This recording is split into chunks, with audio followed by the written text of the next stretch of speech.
Hey, good evening. The hour is upon us. Welcome to the Wicomico County Board of Education monthly meeting. We always begin with the Pledge of Allegiance, and just a reminder, the meeting's being live streamed. So we have with us two students from Prince Street's elementary school to lead us in the pledge to the flag. We'll find out more about them after the pledge. The floor is yours. Thank you. So you're going to face the flag back here? Right back here. Whenever you're ready. Okay. Allegiance to the flag of the United States of America and to the republic for which it stands, one nation, under God, indivisible, with liberty and justice for all. Okay, well, thank you very much. You did a great job. We have two students with us this evening. Both are fifth graders from Prince Street. Don't be so quick to go away. We have Valeria, am I saying that correctly? Cordova, and Arian? Arian. I apologize for that, Truett. Both fifth graders, as I said, from Prince Street, and you did a great job. Would you each introduce your family and guests who are with us this evening?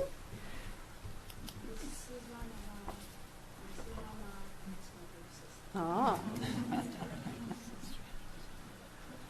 This is my father.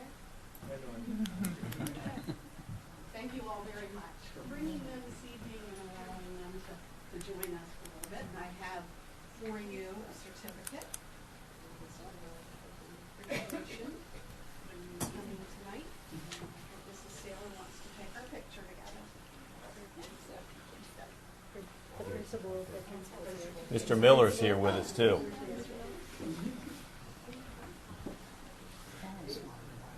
Got to get you in the picture there, Mr. Miller.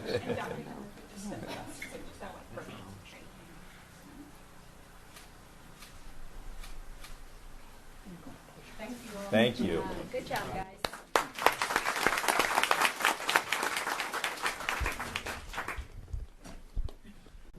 Okay, 3.2, approval of this evening's agenda. I'll entertain a motion. Motion and a second to approve the agenda. All those in favor signify by saying aye. Aye. Opposed? Carried. 3.3, moment of silence. Unfortunately, over the past month, we had several of our retired educators and former students pass on. First, Phyllis Beach. She retired after 25 years of service, primarily at Del Mar. Sylvia Ann, better known as Sis Givens, is an elementary education director for Wicomico County Public Schools, had numerous years with our system. Constance Lohman was a secretary most of her adult life and retired from the Board of Ed in 1996. Alicia Mondestin, very sad, a junior at Wicomico High School, and she was on track to graduate in 2021. She was just 16 years old. Rico Nelson, she was a teacher at the Wicomico Votech Center for more than 20 years, where she taught sewing and alterations. And then Spencer Wiersberg, who was a 2014 JMB graduate and was a Fruitland police officer.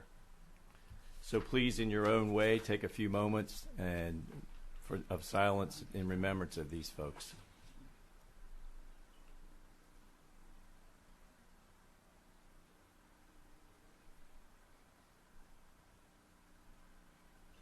Thank you.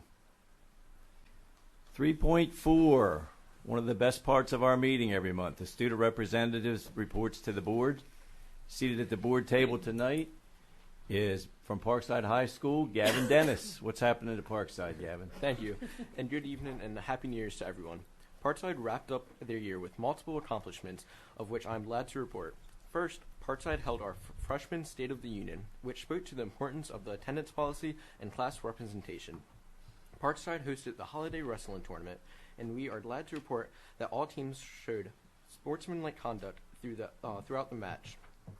Next, I'd like to announce that we are elated that the girls basketball team competed in the Governor's Challenge, at which the girls won their division. Parkside had an excellent holiday concert where performances by our orchestra, choir, and band were given. This event was beloved by all those who attended. Speaking of the band, some of our Ram fam were able to become a part of the Townsend Honor Band.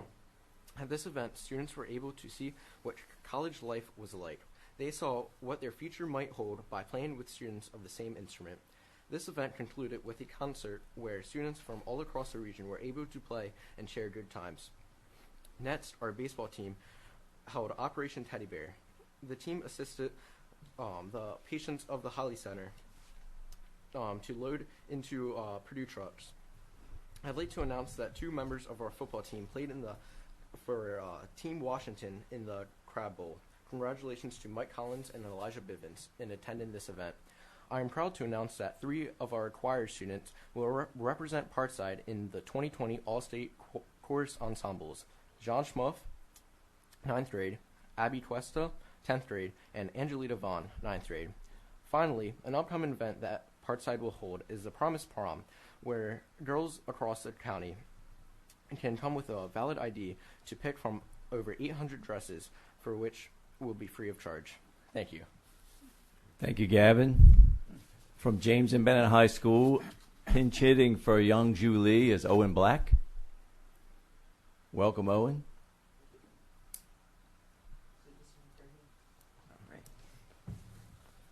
All right. Good evening, everyone. I'm Owen Black. As Mr. Malone stated, I'm the executive parliamentarian for the JMBSGA. Our executive president, Young Ju, is unable to attend, but she will be here for the next meeting, she assures. As Young Ju mentioned in the last meeting, JMB students and staff members wrapped up the year of 2019 successfully with meaningful activities.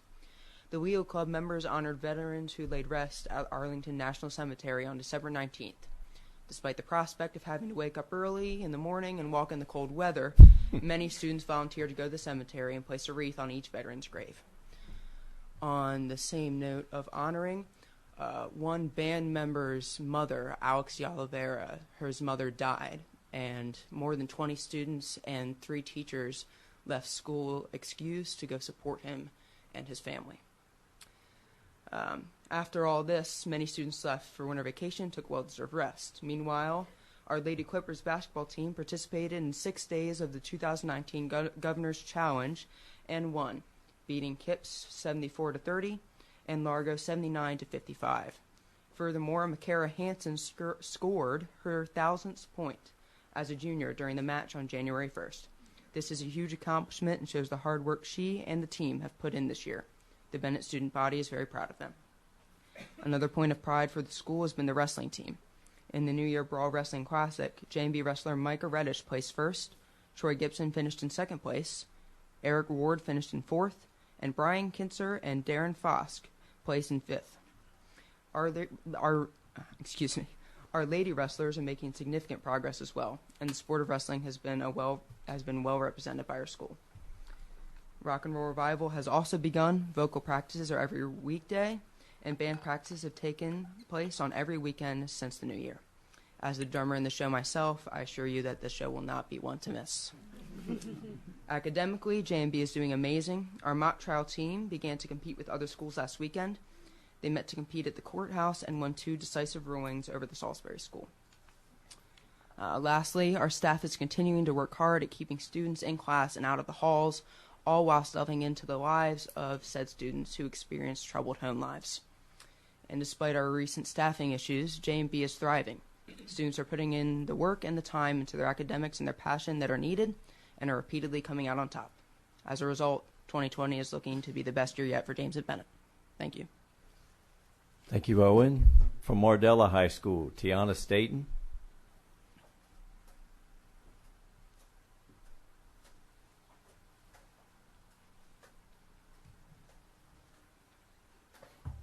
Hi.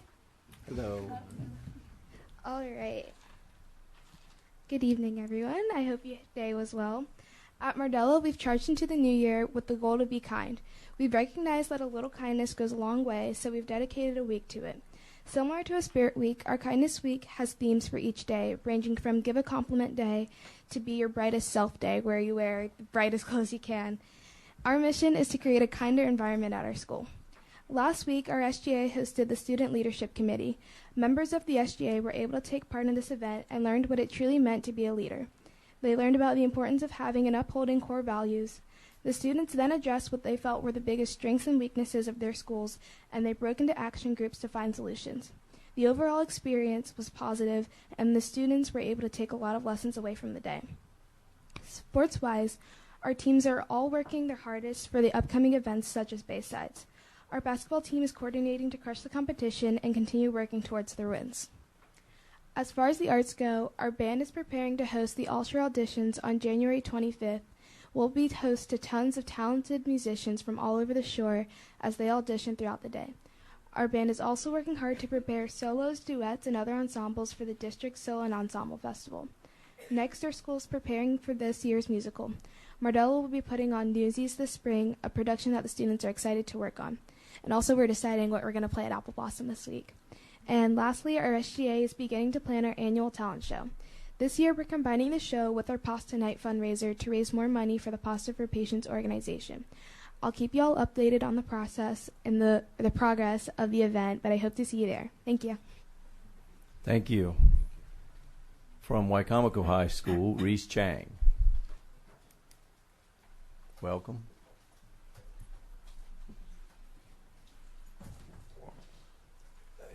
Hello. Hello. Happy New Year. So this is the stuff that's been happening at Y-High for the last month or so. Our JRTC continued to represent us well as they assisted Purdue in honoring fallen soldiers at the annual Wreaths Across America ceremony at the Civic Center on December 12th.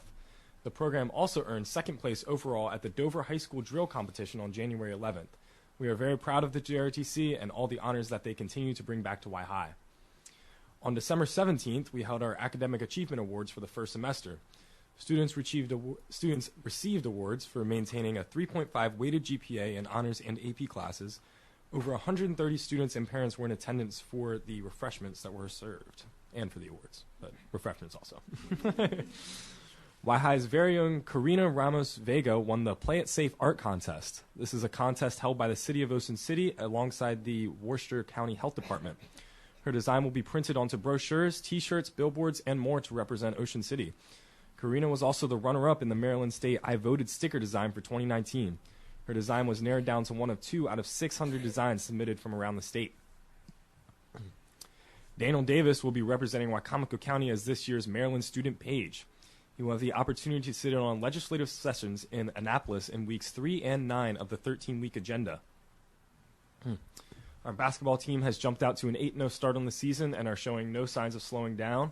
We hope to see the team make a return to the 2A state championship and reinforce Y-High's position as a powerhouse in the Bayside Conference.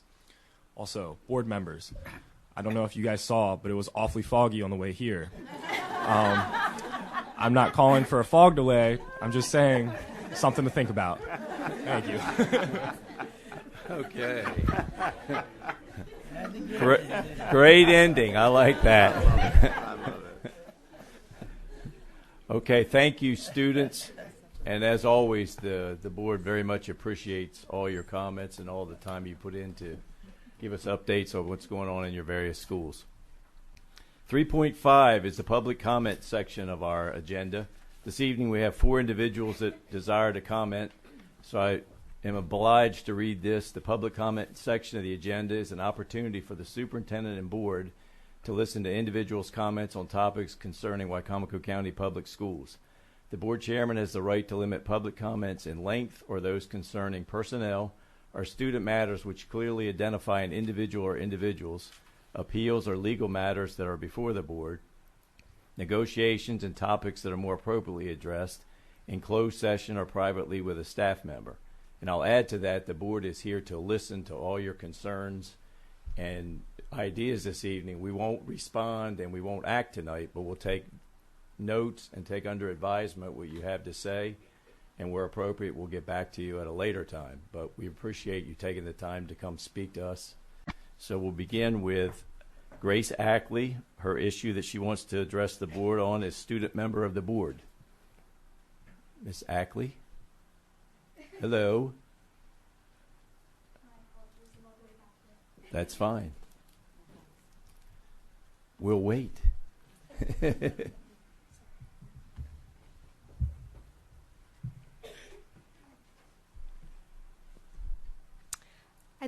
I'd first like to thank the board for allowing me to speak tonight. Wicomico County is one of the few counties in Maryland that don't have a student member of the board. It's standard throughout several counties in Maryland to implement this position in order to have a greater youth voice and community. Recently, there have been several policies that have been implemented without asking students. In particular, the attendance policy was implemented without the input of students and was therefore not well received in many places. I find that if we were to involve youth more, we would be able to have a greater interest in our community and in our local school systems. Just from my experience, I have suggested that we have a student member of the board to several students at my high school and have received an overwhelmingly positive response. Because of this, I believe that we should implement this position on our local Board of Education. Thank you. Thank you very much. Okay.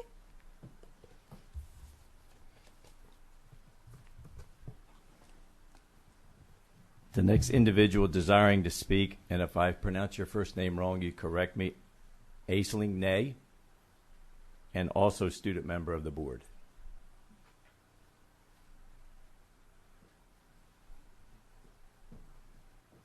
Welcome. Hi everyone, my name is Aisling Nay. I'm a junior at Bennett, and I would like to thank you all for letting me speak today. I would also like to speak about student member of the board. Currently, I serve as the Eastern Shore representative for Maryland Student Council, and coming the only delegate from the Eastern Shore on Maryland Student Council, it's definitely humbling and a slight embarrassment to see the lack of participation from the Eastern Shore. I have seen the direct results of a student member of the board in other counties, including our closest, Talbot County, their student member of the board, and how well they have been involved in their Board of Education. These would include changes not only in their own school system, but in the county school system in general. As Grace just mentioned earlier, the positives of having a student member of the board, and it has been discussed within our student SGAs. I am on my junior class SGA, and we have received an overwhelmingly positive feedback. So I have been in contact with Mr. Micah Soffer as well as Ms. Lori Bach in the past regarding it, and it is still shaky on whether or not it would like to go through. But I'm hoping that my comment here today will further impel your decision. Thank you. Thank you. Our next speaker is Katie Swenson. The issue is school calendar, class size, and extended winter break. Multiple issues. Welcome. I have multiple kids. That's okay. Hi. Hello. I'm a parent, and I have 3 kids in the Wicomico County school, and I will have another one in about a year. So I'm very much want to be involved, and I'm concerned, and yeah, I'm on the PTA committees for both of the schools that my children attend to, so I try to be involved. Okay. I'm just here to make my opinion known for Calendar A, which is before Labor Day. And part of the reason is that's what I grew up with. And the other part of the reason is because I feel like going too late in June, my kids are done. They're done after Labor Day. I mean, not Labor Day. They're done Memorial Day. Thank you. They're done. I just feel like the last few days, it's pointless. Teachers are done. Kids are done. The weather's good. So I feel like they should, be able to be kids, and after a hard year, they should be able to get out. I also feel like it's by the end of the summer, it's hot, and I'm ready to send my kids back. Um, and then my other concern is just on the school calendar. The 2 days, the 2 days before that are on the calendar have to go. I don't know the exact dates, but it's the Monday and Tuesday. It's the weekend, and then it's the Monday and Tuesday, and then we get off on the Wednesday. I think it's the 21st and the 22nd. We have to go to school. I'm kind of going to link that real quick with the attendance policy that I am not a huge fan of. I feel like that negatively impacts my children, those who are doing what they're supposed to. My kids do attend on a regular basis. They have good grades. They're good, smart kids, and I feel like as a family, we should have time to pull them if we feel like there are educational opportunities for them outside of the school. I mean, we're close to Washington, D.C., we're close to Philadelphia, we're close to many places and many things that might take a day or two to get to. And I feel like maybe my kids are better equipped for those educational experiences outside of school, not only on school. So I feel like they're missing opportunities because of the new attendance policy. And then my other one, was the school break. I missed the Christmas break, mentioned that.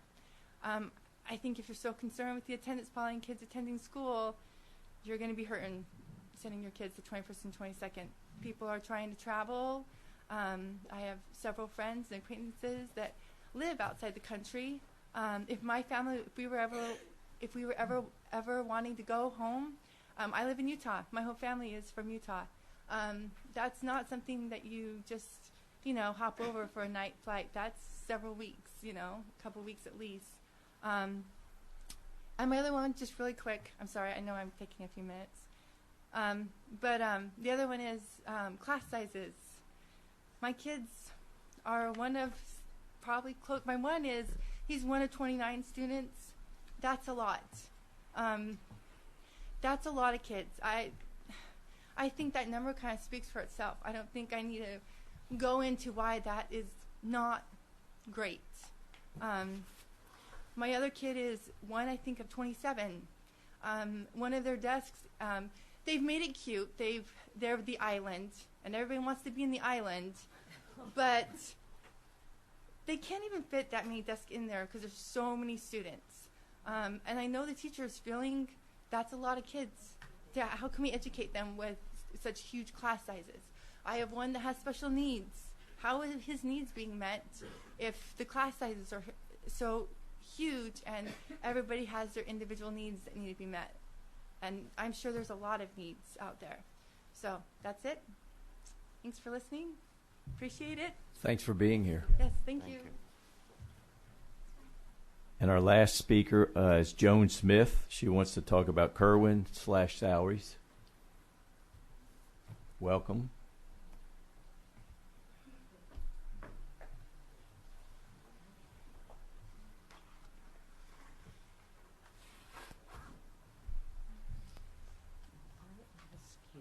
I'm going to ask this young lady, who is so poised, to share some things with you as I speak. Okay. First of all, good evening. Good evening. Dr. Hanlon and board members. It's good to see you all. Happy New Year. And I come with some good and some better and some best news. At least I think so. I'm Joan Smith, president of Wicomico County Education Association, WCEA, and I'm here to share information about an ongoing concern that I think we're working together to help resolve for the Wicomico County school system. Dr. Hanlon has listed this issue as a priority in messages to the public, and that is retaining, after working so hard to recruit, the finest educators for our students. And the students who spoke this evening are certainly evidence of the fact that we have some truly fine students in Wicomico County. The Kerwin Initiative, the Blueprint for Maryland's Future, has addressed the issue and supported their proposals with a sound funding formula. Kerwin allows support for all of our community by addressing the needs of students, educators, and schools. So let's focus on just that part of the blueprint for Maryland's future that allows for not only hiring but retaining educators and providing professional salaries for our educators. The blueprint proposes an increase in teachers' salaries, as you know, to bring them on par with similar professions and professionals and those salaries of teachers in high-performing states. Research supports what we know to be true. The proposed Kerwin reforms, higher salaries, additional planning time, have positive impacts on our students' achievement and educator recruitment and retention. For generations, Wicomico County teachers' salaries have trailed behind Worcester teachers' salaries. Kerwin has provided the opportunity to make change happen, however, a change that will benefit our students and our community. In addition to Kerwin funding, locally it was announced just recently that property values in Wicomico County have increased. In fact, they are the fastest increasing valued properties on the lower shore. And according to the local news, Wicomico County's tax base has grown faster than Worcester County, which is a sign that Wicomico has caught up with the status held by Worcester in the past. I'd like to share with you, and this is where you come in, my friend, where Wicomico is in comparison to Worcester County. If you will give each of the board members one of these pages. Thank you so much. She's marvelous. Thank you, Dad, for letting her help. So what this document is simply showing is that Wicomico's salaries minus Worcester's salaries. And you'll notice all of the red numbers on the page as you go across left to right. We did a great job last year with raising salaries to help recruit educators, teachers into our county. Thank you so much. Mr. Jeffers. We're getting into the subject of negotiations now. It's not the appropriate subject for Well, Okay. Mr. Jeffers? support of the Kerwin Commission is certainly an appropriate thing. When we start talking about specifics of Wicomico County salaries in comparison to Yeah. other jurisdictions, it goes directly to the issues that will be addressed. I'm sorry. Okay. Yeah. I'll This have is to- actually public knowledge. But I'll have to go along with what our legal counsel advises there. So unfortunate. I wanted to also just mention, apart from the salary schedule, that the Maryland minimum wage increase schedule, am I allowed to share that? So far, it sounds okay to me. Okay. Okay. Trying to work together here. Thank you so much for passing those out. Let me give you a few more. And so you'll notice that as of January 1, 2020, the Maryland minimum wage increase schedule is to $11 per hour. And then as of January 1, 2021, we are up to $11.75. And by 2025, we have to be at the $15 an hour scale. And so the final thing, and before I'm chastised for it, I'm going to try and get it out. I think we need to take... Okay, put your hands over your ears real quick. I think before we get there, we need to seriously consider what we're doing with our support staff. They work really hard. They're a part of the education team in this county.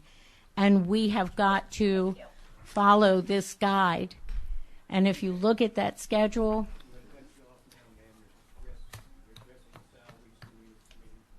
Okay. Thank you for your time. Thank you, Joan. Take care, and go Wicomico. Once again, thanks to all the individuals who addressed the board. We appreciate your time and efforts. 3.6, Superintendent's Report. Dr. Hanlon. Good evening, everyone. It's great to have such a full house this evening.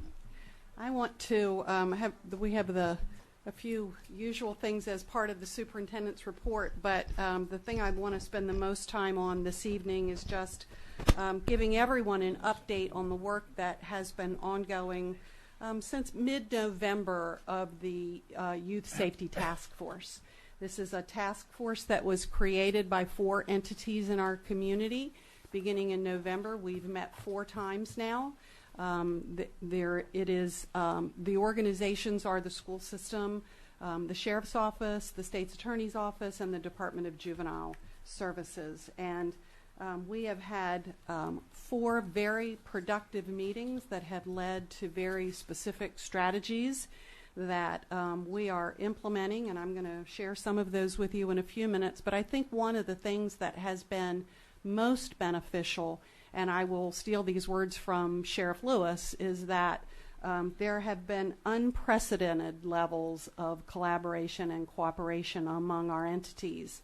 And, he commented on that in terms of his experience in our community. And I think it's really, really important that we're working together and that we understand each other's organizations. And we've spent quite a bit of time talking about that, understanding the Department of Juvenile Services, the state's attorney's office, and the sheriff's office, and also the school system. They've learned quite a bit about the parameters within which we all work, so we can understand and collaborate more together to address some of our issues.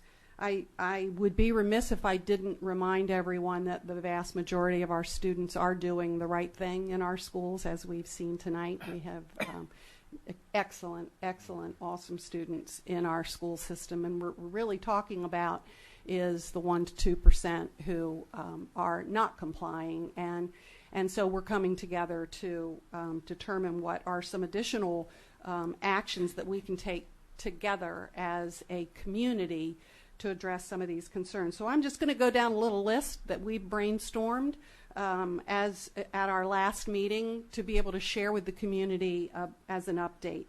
And they're in no particular order, but they are actions that are being taken we are taking as a group, but also as individual organizations.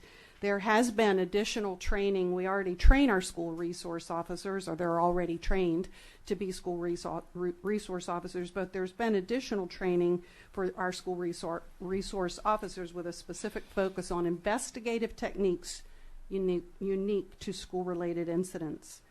There will be an increased presence by the Department of Juvenile Services in schools, but for proactive prevention and intervention, working with our youth.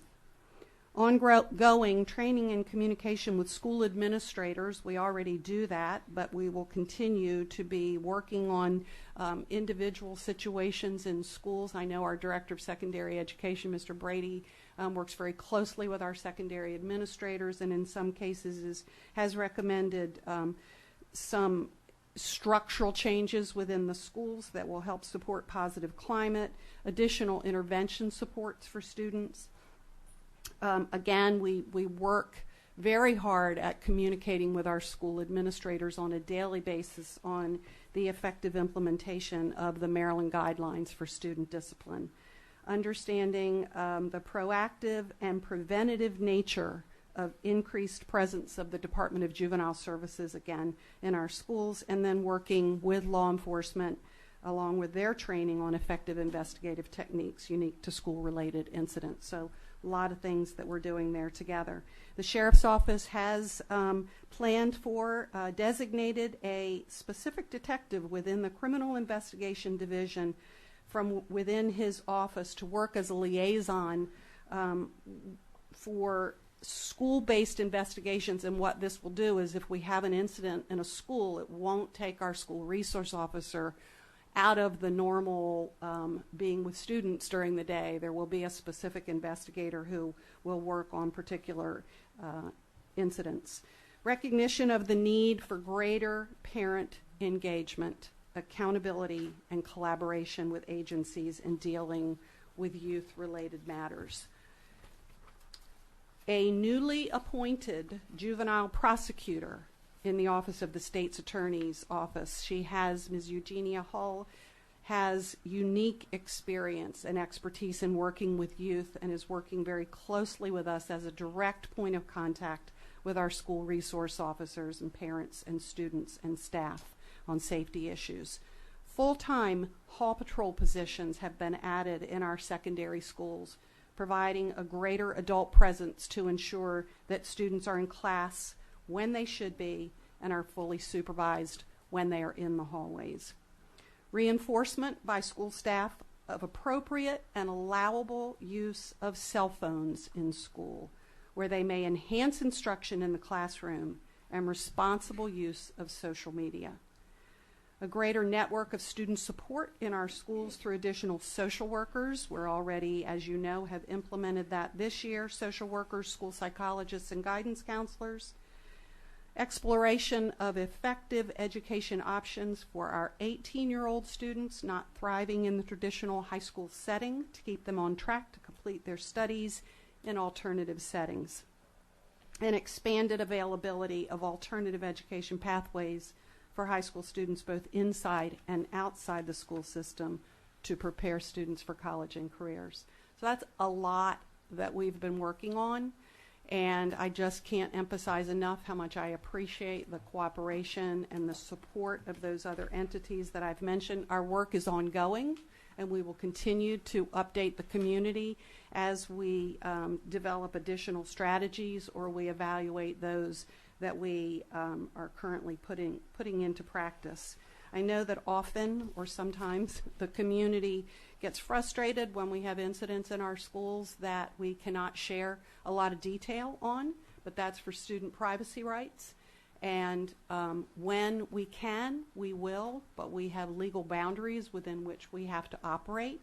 We have talked about the fact that if we have students who are waived to adult court, that situation is different, and we may be able to share additional details just in the spirit of transparency. But so I hope by my going through some of these details that it assures the community that we are working on school climate, we're working on school safety. It's a very important priority for us, and we will continue to meet as community organizations on this these initiatives. So, Dr. Briggs, I'm going to shift to you. You're going to talk a little bit about what we're doing to support the census count this year, as well as our grants. Okay, how about I start with grants? That's fine. For the month of December, we received 6 grants totaling over $278,000. Funding came from MSDE, the Maryland Center for Safe Schools, Community Foundation, the Walmart Foundation, the Maryland Retired School Personnel Association, and the Classical Association of Atlantic States. I want to thank all of the Wicomico County Public School staff, which this month includes teachers, administrators, PPWs, and directors who took the time to submit grant applications to secure extra funding that will benefit students across the district. So thank you to all those staff that did that. In regards to the census, as you probably know, the 2020 census is planned for this year, and I want to just give a brief overview of how, as a school system, we're going to be supporting this important process. Mr. Paul Butler, who couldn't be with us tonight, is serving as our representative on the Wicomico County's Complete Count Committee. He's making an hour-long appearance on an upcoming radio station, which is targeted at specifically the Haitian community population, but will be working with other community groups as well to get the word out. We're providing resources for teachers of all grade levels to incorporate into their lessons as they deem appropriate. In addition, we've committed to utilizing our variety of communication tools, such as our website, our Facebook, Twitter, Instagram, and other social media platforms to share this important information regarding the census with our entire school community. As the process intensifies on April 1st, which is Census Day, we will be increasing that communication. And we'll also be sending out messages via our school messenger system to remind everybody about its importance and the benefits that it serves to our schools. And for the board and the community, we'll also keep you guys posted as other opportunities arise as well. So, thank you, Dr. Ham. Very good, thank you. And Mrs. Saylor, I'm assuming you're doing our Extra Mile Awards tonight? Yes, tonight I get to be Paul Butler. Paul Butler's my name. He's much taller. Much taller.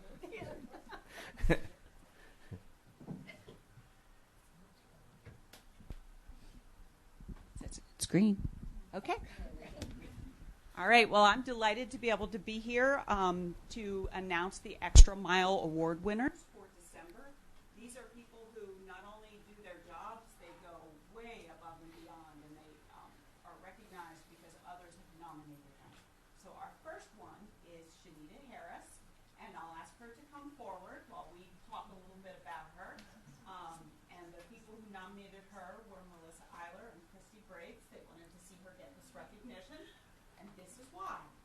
She is a bus driver. She drives bus 507 to Bennett Middle School every day, and so she's the first person and the last person for many students that they see.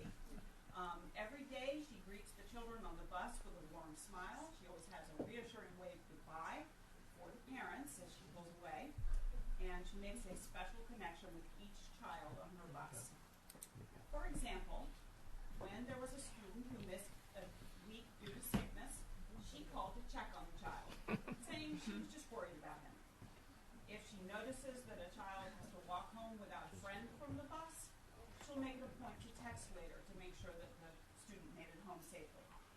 So we very much appreciate the time that you take each and every day and what you do for students and families, and that is why, Shanita Harris, we want to recognize you as an Extra Mile Award winner for Wicomico County Public Schools. Thank you.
All right, here at the board, good things come in twos, so we have a second Extra Mile Award winner, and I'd like Dustin Thomas to come on down.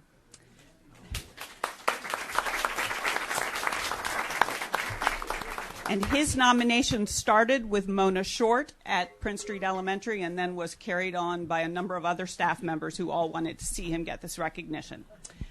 Mr. Thomas is a PE teacher at Prince Street, but he does so much more than that.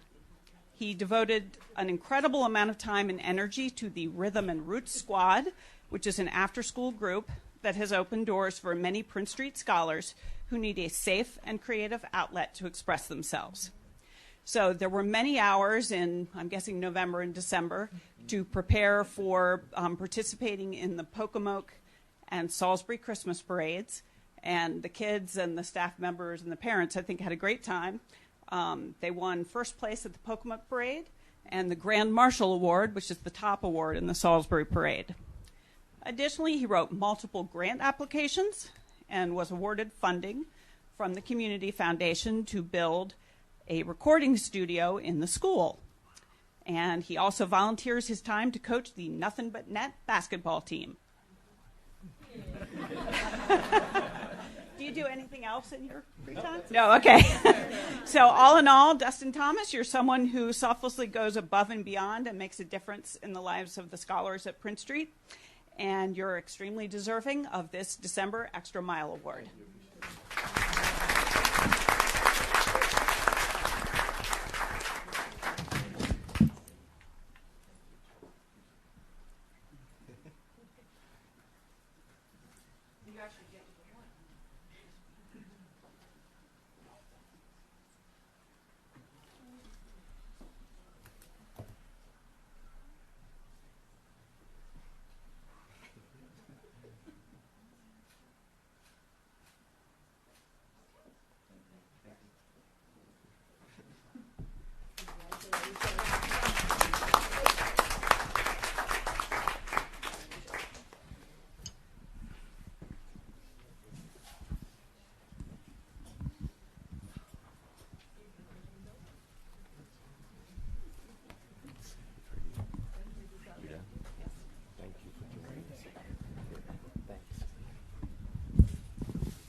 I was just getting ready to sing and everybody's leaving. That's why.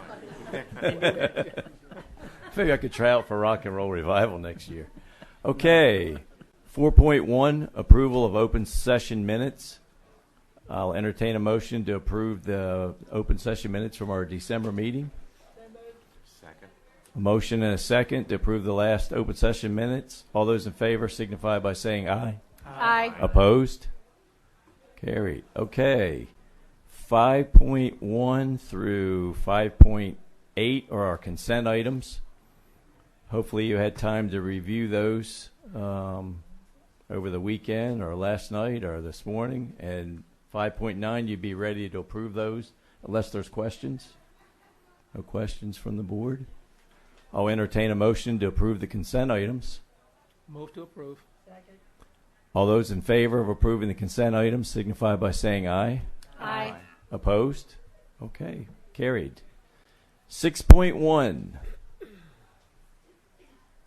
Upon the recommendation of the superintendent, is there a motion to approve the second and final reading of the Wicomico County Public Schools calendar 2020 to 2021? I'll entertain a motion. Is there a second? Second. All right, we have discussion. Is that Dr. Hanlon or Mrs. Miles?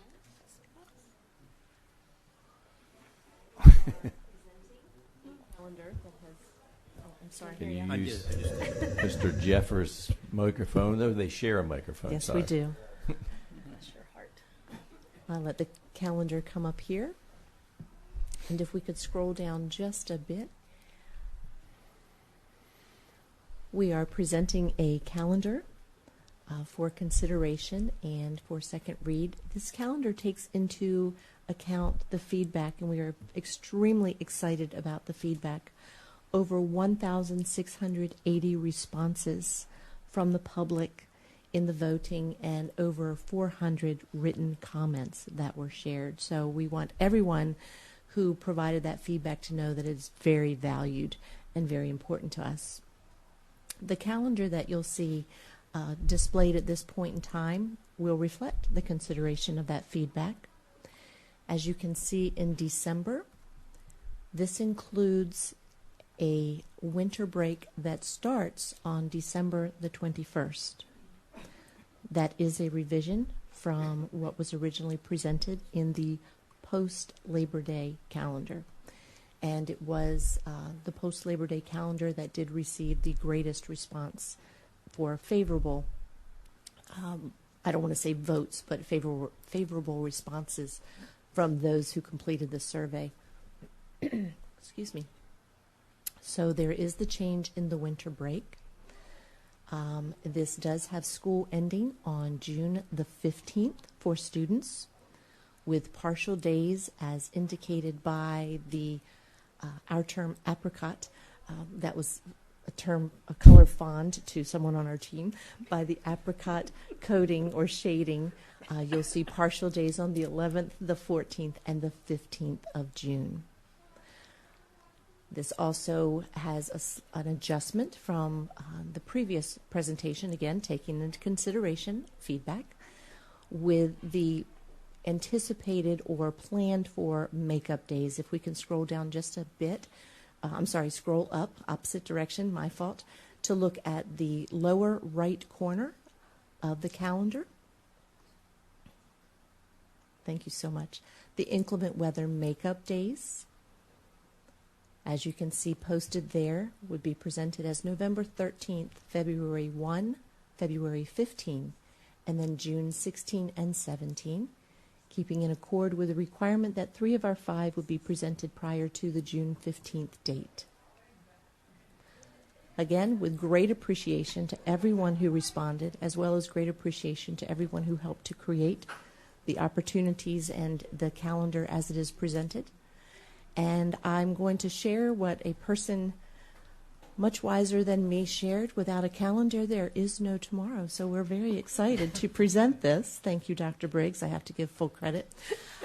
We are very excited to be able to respond to not only the requirements that are set forth in COMAR, and they are very specific in terms of days that are required for closure, the number of school days, things of that nature, as well as the opportunity to respond to the feedback, and again, with great appreciation to the responses to the survey. Our community has spoken, and our board has been very responsive, so thank you for that opportunity. Ms. Miles, I'm sorry, go ahead. How many people did we have respond to this? What kind of response did you get? We had 1,685 responses in terms of voting for the pre-Labor Day or the post-Labor Day, sharing their feedback to the 2 questions. And then there was a third question that allowed for narrative comment. There were over 400 responses to the narrative comment. That was optional. Wow, that's fantastic. It's very exciting to have the voice of the community being shared. Very exciting. Thank you. And of course, that feedback was shared with all of you, so you had Yes. an opportunity to consider it. I think it was 63+% of the community over wanted the 63%. Wanted post-Labor Day. Yes. Right. Any other comments from the board? Thank you, Mrs. Miles. Thank you, sir. If not, I assume you're ready to vote on the motion to approve the calendar, second and final reading. All those in favor signify by saying aye. Aye. Opposed? Okay, carried. Thank you. 6.2, a very interesting topic, compliance report. I'm saying that seriously. That's okay. Mr. Reed. Sir. Good evening, Chairman Fitzgerald, Vice Chair Malone, Dr. Hanlon, board members. I have with me this evening Jonathan Bailey. He's our accounting manager. He oversees this audit, and I've asked him to give you... I have to cut you off because I made a mistake. I was supposed to read this. I thought so, but I didn't want to correct you. Well, I'm honored that you feel that way, but next time just tell me to do my job, okay? Upon the superintendent's recommendation, is there a motion to accept the attached compliance report for the period ending June 30, 2019? Is there a second? Second. Now, Mr. I got so excited about the compliance report, I forgot to read that. Okay, I'll pick up where I left off. I have with me Jonathan Bailey. He's our accounting manager. He oversees this audit, and I've asked him to give you a brief overview of this report and the very good news at the end. John. Thank you, Jesse. The compliance report is the result of our annual audit of federal funds performed by our independent CPA firm, TGM Group. This audit is a requirement for any non-federal entity who receives $750,000 in federal awards in any given fiscal year. We received in FY19 or expended $20 million in federal funds. The objective of the audit is to determine if we have complied with the direct and material compliance requirements for the major programs selected for audit. Those programs selected in FY19 were IDEA, Special Ed, which comprised 12 separate grants, Improving Teacher Quality, which had 4 separate grants, and the Striving Readers Comprehensive Literacy Grant, which had 2 grants. Compliance testing includes tests of transactions and other procedures necessary to provide the auditor with sufficient appropriate audit evidence to support their opinion on our compliance. It is my pleasure to draw your attention to our auditor's opinion, which was that we complied in all material respects with the types of compliance requirements that could have a direct and material effect on our federal programs, and also that there were no findings or question costs. That's really very amazing. That is just incredible, We're very and pleased. you are to be commended. Your whole department for their diligence, and because I understand from speaking with you that this is a very challenging audit where they're fairly strict in what they're looking at, and to have no findings is Somewhat rare. outstanding. Thank you so much. Thank you. Yes, Mr. job. Fitzgerald, Mr. Murray, and myself reviewed the report with the auditors on January 7th. And whenever you go into those meetings, you just take a deep breath when you start looking at it, because you never know. We were astounded. I mean, there's absolutely zero exceptions. It's wonderful, but not because of us, but because of you and your teams. Thank you very much. Thank you. Any other you want to? Okay. Thank So we have a motion and a second to approve the compliance report. All those in favor signify by saying aye. Aye. Those opposed? Okay. Thank you, Thank you. both. 6.3. See if I can do this correctly this time. Per the superintendent's recommendation, is there a motion to approve the final educational specifications for the Mardella middle and high school renovations and additions project as reviewed and discussed at the January 7th work session, and to authorize submission of the document to the state for approval? So moved. Motion and a second. Thank you. Mrs. Ashby? Mrs. Campbell. Good evening. Good evening. Dr. Hanlon, Chair Fitzgerald, Vice Chair Malone, and the board. The development of the Mardella Middle High School Educational Specification officially started on September 9th, 2019. Over the course of 4 months, a dedicated EdSpec committee comprised of teachers, school administration, students, community members, instructional supervisors, and directors participated in various planning exercises to help shape the document that you have reviewed today. As reviewed in detail at the work session on January 7th, this document describes the educational programs, activities, requirements, and performance expectations for a renovated Mardella Middle High School. A draft of the ed specifications was provided following the January 7th board work session for your review. If approved by the board today, the educational specifications will be submitted to the Maryland State Department of Education in support of the fiscal year 2021 Capital Improvement Plan local planning request to the state. Any questions? Any questions? It's just very exciting. So thank you for all your hard work. Thank you. So I assume we're ready to vote on the motion to approve the final ed specs for Mardella Middle and High School renovations. All those in favor signify by saying aye. Aye. Opposed? Okay. Carried. Okay. Thank you. Thank you. Thank you. You can go. 6.4. Per the superintendent's recommendation, is there a motion to accept the proposal, Exhibit 1 from the firm of Whiting Turner Contracting Company for construction management, CM at-risk services for pre-construction and construction phases of the work for the East Salisbury Elementary and Wicomico Middle miscellaneous HVAC projects, and authorize issuance of a contract consistent with the terms set forth in the RFP.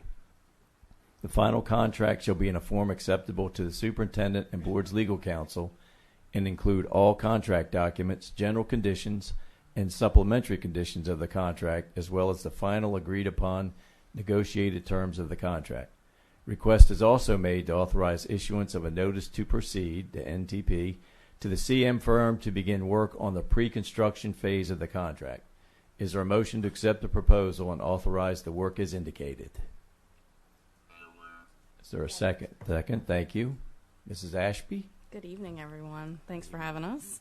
Tonight we are seeking board approval of the construction manager at risk selection for the East Salisbury and Wicomico Middle School miscellaneous HVAC projects. Both of these projects are extensions of HVAC work completed at each location within the past few years. Wicomico Middle's last HVAC renovation was in 2016. The remaining work includes first floor fan coil unit replacements, associated multi-zone VRF heat pumps, and replacement of existing radiators. East Salisbury received air conditioning in the main two-story building in the summer of 2018. The remaining work includes replacing the existing boiler and chiller in the 1954 wing and replacing the PTAC units with VRF in the 1968 wing. Both of these projects are anticipated to be completed over the summer for the start of the 2021 school year. Are there any questions regarding this recommendation? The 1954 wing. Wow. Any questions from the group? Okay, assume you're ready to vote. All those in favor signify by saying aye. Aye. Opposed? Okay, it's carried. Thank you. Thank you. 6.5, personnel matters, is a matter of information for the board members. So we move to 7.1, board members' reports. I'll start with, to my left this evening, with Ms. Suthowski, if that's okay. I'd like to start out with a little history lesson. Oh, you mind? I'd like to start out, if I may, with a little history lesson.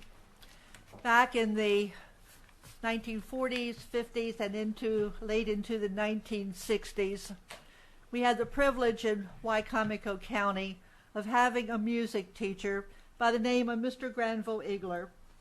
Mr. Igler taught thousands of Wicomico County students to love music.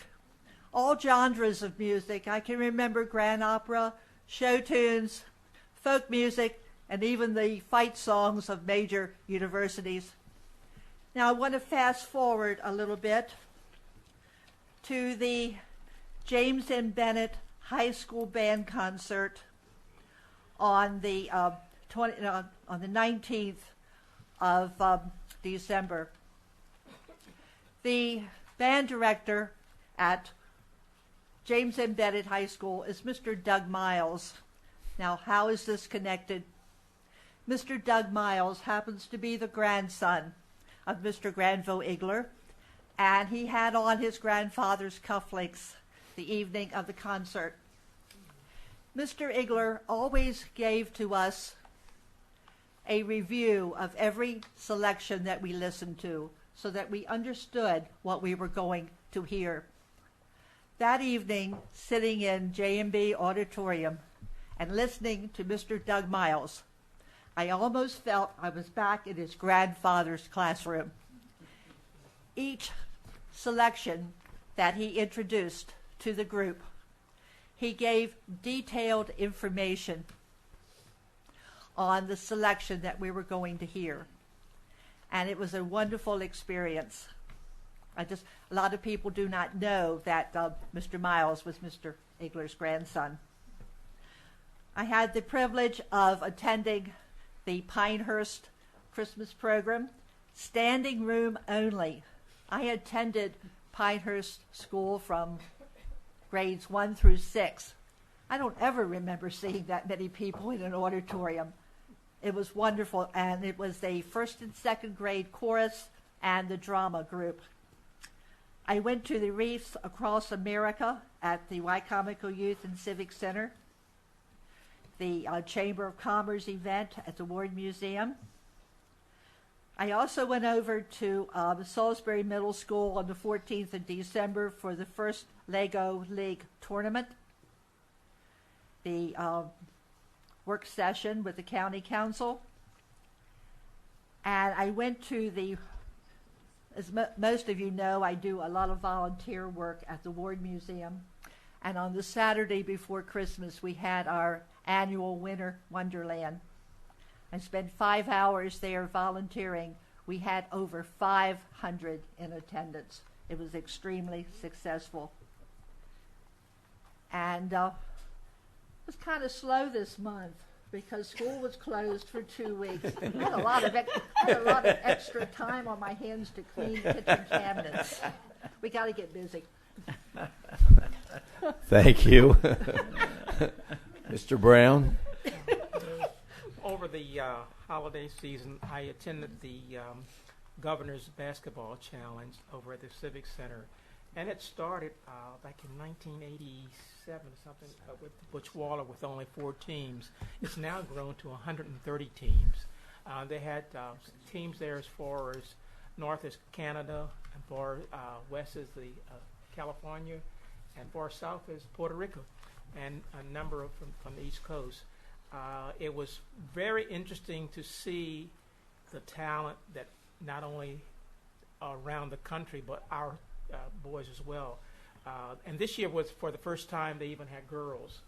And the venue has grown so large that we can no longer accommodate all the programs or the games at the Civic Center, so we have to use Wicomico High School and James and Bennett schools. So a number of the teams were played there. And that made it, the students who attend those schools really feel good about being in their own home turf and watching the game and things like that. The other thing that I found it interesting in walking around and talking to the kids, it's a good venue, a place for the kids to have something to do during those holidays. Good, safe place, and even a number of the kids were there with their parents, so it was a time for them to be together as well. I happened to see a couple of the kids, and they live in my neighborhood, and each one of them had a platter full of food, hot dogs and nachos and French fries, and I went up to them and said, "Guys, you really are going to share those with somebody else?" And each one of them said, "No, this is all for me." So those kids were really eating, and the concession stand, I'm sure they felt really good to have those individuals there. The other thing is our Rotary Club, we use it as a fundraiser too, and we were able to solicit funds from various agencies and businesses in town, and we were able to give out $40,000, different individual nonprofits. Prince Street was one of the ones who received some funding from us. Horizon was another, and there are a number of other organizations like the Salvation Army and the YMCA, which aren't directly connected with the schools, but they are serving our kids after school. So that was a big plus factor for them. Again, this year, I rang the Salvation Army bell, and it's, again, rewarding to see that our kids, they're learning something in school other than instruction stuff. They're learning to be mannerly. They're learning to be polite. In fact, two of the kids from my neighborhood, again, they stood there with me and rang the bell the 2 hours that I was there. And they would call their friends over and tell them, put something in the kettle. And they did. So it's good to know that our kids are doing well, not only in school, but out school as well. And finally, I just heard today that Mardella is again going to be participating in the Apple Blossom Parade. That's fantastic for a small school like this, like that one, to be a part of something that grand. So again, it just goes to show that we have a number of students, a number of kids in our school system who are doing extremely well. It's very interesting to sit and listen to each one of the student representatives come and talk about the different things that the different schools are doing. And they're all doing wonderful things, and that's a credit to not only the teachers and administrators, but also you folk who are going out and recruiting and hiring the best possible people to work with the students in the schools. Thank you, Mr. Brown. Mrs. Laird Lewis. Good evening. I want to start off by, first of all, hoping that everyone had a wonderful holiday and that you are ready to jump on the bandwagon for an amazing 2020. It's going to be a very successful year filled with positives and multiple accomplishments, as we have discussed so many things just this evening in this January board meeting. I do want to thank all the parents and the community input for the calendar. We absolutely are listening to what you are saying, so I want to just let you know to please keep doing that. Whenever there are surveys or questions or comments, please feel free to contact individuals. Please feel free to take the opportunity to attend the open door sessions that are available for you with Dr. Hanlon. Correct? Correct. Perfect. Wonderful. I want to express how proud I am of all the band and choral concerts and their performances. The students did an amazing job. I was not able to attend all of them, but for those that I attended, you could see their dedication and that they enjoyed the music. Their hard work was definitely obvious with the scores. in the parades and how well they did. There were many students that allows them to step out of their comfort zones. As many of you know, I am a huge supporter of the arts. So for all you teachers out there that are working so hard to continue that, thank you so much. Your hard work is not going unnoticed. I had the opportunity to attend the American Revolutionary Living Wax Museum. And if you have never experienced that, it is the students randomly select someone from the AR time period. They have to research, write, display the facts on a tri-fold board, and create a buzzer. So you enter the cafeteria. They are dressed in the clothing from that time frame. It did not have to be a purchased outfit. It can be a homemade project. They were allowed class time to do that. Parents were allowed to donate things. We actually had a costume from when my son was in the 5th grade, and we donated that back to Mrs. Dio's class, and there was a student that was able to wear that. So many students, or many parents, did the same thing this year when it was over. So they were standing perfectly still in front of their trifold board in the cafeteria because the classrooms were too crowded because this has just grown into such a major event. And there was no reaction from them until you went up and you touched their buzzer. The community... You've been beat. My time is not up. No, he was just imitating the buzzer. It was the buzzer. So once you tapped the buzzer, the student had this amazing dialogue prepared. They had practiced for weeks on this project, probably months, and they had to recite this to you without using any of their notes. Community members were invited, parents, the teachers came in on their planning period. And this year, which was something I thought was wonderful that Pittsfield did implement, was they allowed the different grades to come in and go through and tap the buzzers of the students who did not have a parent or guardian or guest come, so that everyone had multiple opportunities to recite their speech that they had prepared. So that was amazing. If you are interested in doing that again sometime, I will absolutely be there. I would love for you to join me.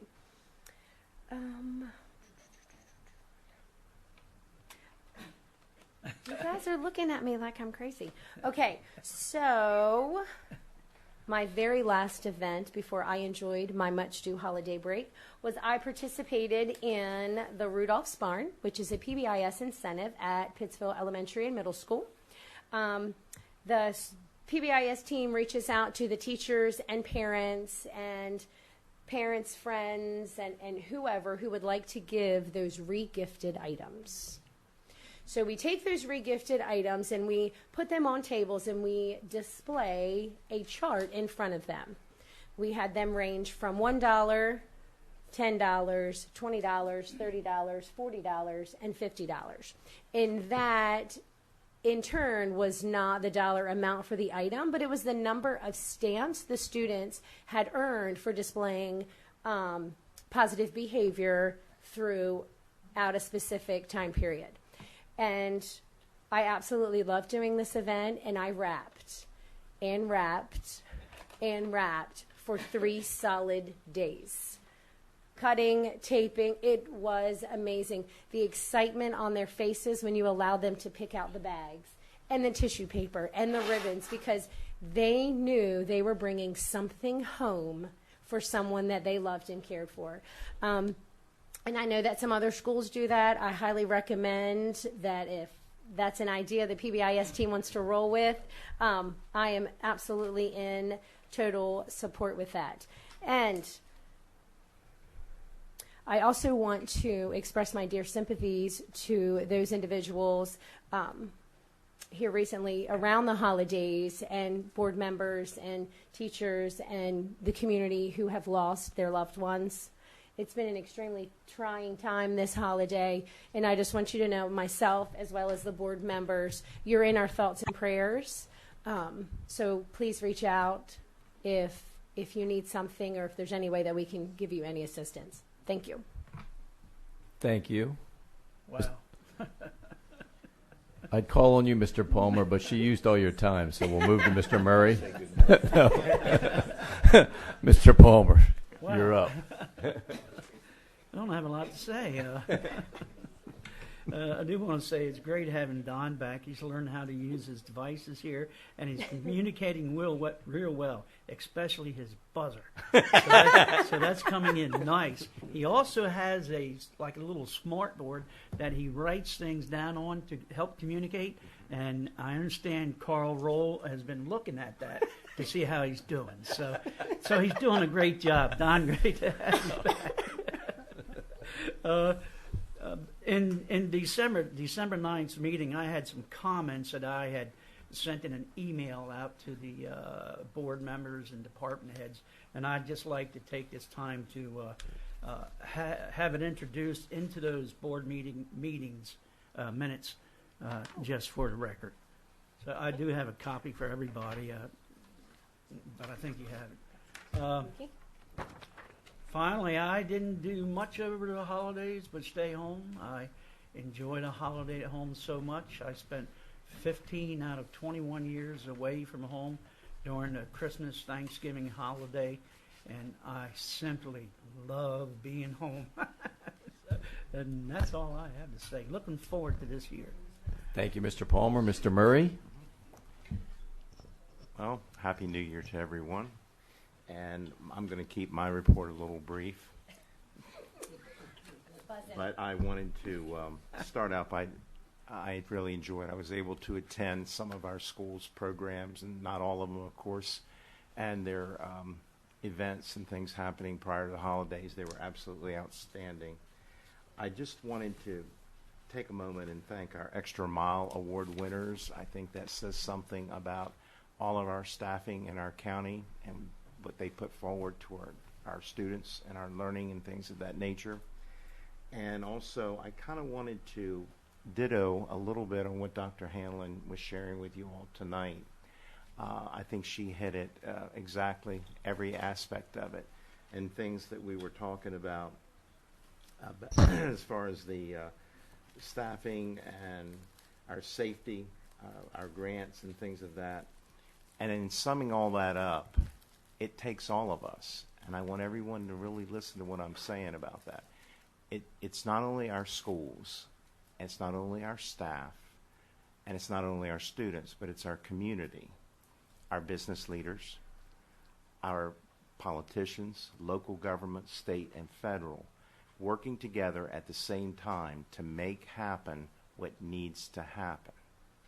So on that note, again, Happy New Year to everyone. Okay, we'll go to Mr. Fitzgerald's comments will be read by Mr. Murray. I'm pleased to honor and get to share this with everyone for you, Don. I'm saddened to hear that our county executive, Bob Culver, has decided to pull the money from Mardella Middle and High School from the CIP. This is a big slap in the face of the families living in the Mardella district. Again, here we go. It would be nice to have an executive that supports education. Mr. Culver will tell you he doesn't have the money, but I disagree with him when our county's reserve money is the highest in the state. For the time being, my ability to talk is limited, but when I get back my ability to speak, I will have a lot more to say. Thank you, Mr. Fitzgerald. Very good, Don.